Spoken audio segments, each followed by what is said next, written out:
अस्सलामुअलैकुम वरहमतुल्लाहि वबरकातुहू। मैं तमाम सुनने वालों को अपने चैनल में खुश आमदीद कहती हूँ। तो आइए चलते हैं अपने लेसन की तरफ। अऊज़ु बिल्लाहि मिनश्शैतानिर्रजीम बिस्मिल्लाहिर्रहमानिर्रहीम। याद रखिएगा कि तजवीद के कोर्स में 3 चीज़ों का याद रखना बहुत ज़रूरी है: क़वाइद, सिफ़ात और मखरिज। मखरिज पिछले लेसन में हमने पढ़ा था, वो जगह यहाँ से ये तमाम अरबी हरूफ की आवाज़ निकलती है। इसी तरह हमने पिछले लेसन में हरूफ मुस्तअलिया पढ़ा था। फिर से रिपीट करवा दूँ, हरूफ मुस्तअलिया 7 हैं और इनको याद करने का तरीका ये है कि आप सिर्फ इनका मजमुआ याद कर लें। जैसे ही आप इनका मजमुआ याद करेंगे तो इंशाअल्लाह आप यह हरूफ मुस्तअलिया कभी भी नहीं भूल पाएंगे। इनका मजमुआ है खुस्सा दागती नक़िद। ठीक है, तो ये ज़रूर याद करें क्योंकि ये हमेशा मोटे ही कुरान पाक में पढ़े जाते हैं। तो इसी तरह इंशाअल्लाह हम बहुत जल्द ही, जैसे ही आज हम इसकी हरूफ तहज्जी पढ़ेंगे और आप सीखने का अमल इंसान के अंदर हमेशा रहता है, चाहे उसकी जितनी भी उम्र हो जाए। तो आपने बिल्कुल भी परेशान नहीं होना, आपने इसको सुनना है। थोड़ी सी हरूफ तहज्जी मुश्किल लगती है क्योंकि इनको हमने इनके मखारिज से निकालना होता है। तो जैसे ही इनको इनकी असली जगह से निकालेंगे थोड़ा सा टाइम लगेगा। बार बार रिपीट कीजिएगा, बार बार इसकी मश्क कीजिएगा। जैसे आप इसकी मश्क करेंगे तो आप बहुत जल्दी कुरान पाक को तरतील और तजवीद से पढ़ सकेंगे, जैसा कि इसको पढ़ने का हक है। तो आइए चलते हैं अपने लेसन की तरफ। जैसे हमने हरूफ मुस्तअलिया पढ़ा, ऐसे ही हमने ये 6 हरूफ हल्की याद करने हैं। तो हरूफ हल्की किसको कहते हैं? जो हलक से निकलते हैं, तो जो इनके मखरिज से निकलते हैं। बिल्कुल भी आपने मखरिज से परेशान नहीं होना। मैं फिर से बता दूं आसान अल्फाज में कि मखरिज उसको बोलते हैं जो इनके निकलने की जगह है। जो हम हरफ बोलते जाएंगे उनके जो निकलने की जगह है वही इनका मखरिज होगा। तो ठीक है, तो हरूफ हल्की इसलिए हल्की बोलते हैं कि यह हलक से अदा होते हैं। तो हरूफ हल्की है कितने? 6। हरूफ मुस्तअलिया थे 7। वो इसलिए कि वो मोटे पढ़े जाते हैं, उनकी सिफ़ात ये है कि वो मोटे पढ़े जाते हैं। हरूफ हल्की जो हलक से अदा होते हैं, तो इनकी सिफ़ात यही होगी कि हम इनको हलक से अदा करेंगे। तो हरूफ हल्की कितने हैं? 6। ठीक है, आए चलते हैं और पढ़ते हैं।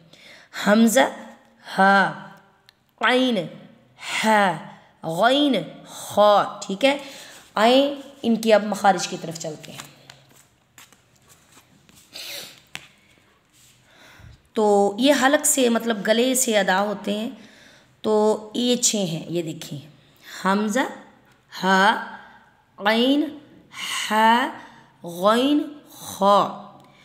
तो ये जो सीने से ऊपर वाला हिस्सा होता है ना, तो वो हलक का नीचे वाला हिस्सा है।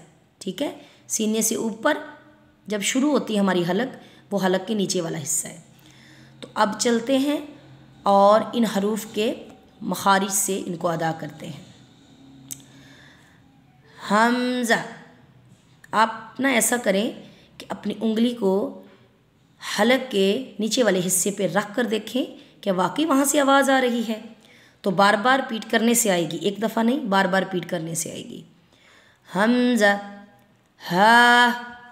ठीक है, इसी तरह आप उसी हलक के नीचे वाले हिस्से से ऊपर आएँ, मतलब जो हलक का दरमियान वाला हिस्सा है। तो ये 2 हलक के दरमियान वाले हिस्से से अदा होते हैं। तो ये बहुत मुश्किल है आइन को अदा करना, लेकिन फिर भी आप बार बार इसकी मश्क कीजिएगा तो इंशाअल्लाह बहुत जल्दी याद कर लेंगे। आइन, हा। ये देखें ना, जैसे यहाँ से आवाज़ निकाल रही। कुछ लोग मुंह से इसको अदा कर देते हैं आइन को, जैसे ऐन, हा। नहीं, ये तरीका गलत है। इनके असली मखरिज से इनको निकालना है। तो निकालें। ऐन मुश्किल लगता है ना थोड़ा सा, लेकिन हो जाएगा। ऐन, हा, हा। यह हलक के दरमियान वाले हिस्से से अदा होते हैं। तो अब चलते हैं, यहाँ से हमारा मुंह ऊपर से शुरू होता है, तो यह हलक से ऊपर वाला हिस्सा, मतलब हलक के ऊपर वाले हिस्से से अदा होते हैं। यहाँ से हमारी हलक शुरू होती है ना, तो वहाँ से अदा होते हैं। जहाँ से हमारा दांत और वो मुंह का हिस्सा शुरू होता है ना, उसके थोड़ा सा नीचे, तो तालु के नीचे और हलक के ऊपर वाले हिस्से से। तो पहले आप इनको समझ लें। जैसे आप इनको समझेंगे तो फिर आप इनको समझकर इनको अदा कर पाएंगे हरूफ को। गौइन, खौ, खौ। तो जो हमने हरूफ मुस्तालिया पढ़े हैं उनमें खौ भी है, मतलब इनको मोटा पढ़ना है, ठीक है। तो ये गौइन, खौ, ये मोटा पढ़ेंगे। तो कुछ लोग इनको जब मोटा पढ़ते हैं तो मुंह को गोल कर लेते हैं, हालांकि ये तरीका गलत है। मुंह को गोल मत करें। जैसे कि वाव पढ़ते हैं इस तरह इनको गोल कर लेते हैं, जैसे गो, गौइन, खौ, ऐसे नहीं, ऐसे नहीं। इनको इनके मखारिज से अदा करें और मोटा पढ़ने की कोशिश करें। गौइन, गौइन, खौ, ठीक है। मुंह को गोल नहीं करना, वैसे इनके हलक के ऊपर वाले हिस्से से अदा करना है। खौ, खौ, ठीक है।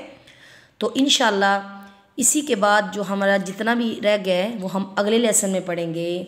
तो अगले लेसन के लिए इंशाल्लाह बहुत जल्दी हाज़िर होंगी। अस्सलामु अलैकुम वरहमतुल्लाहि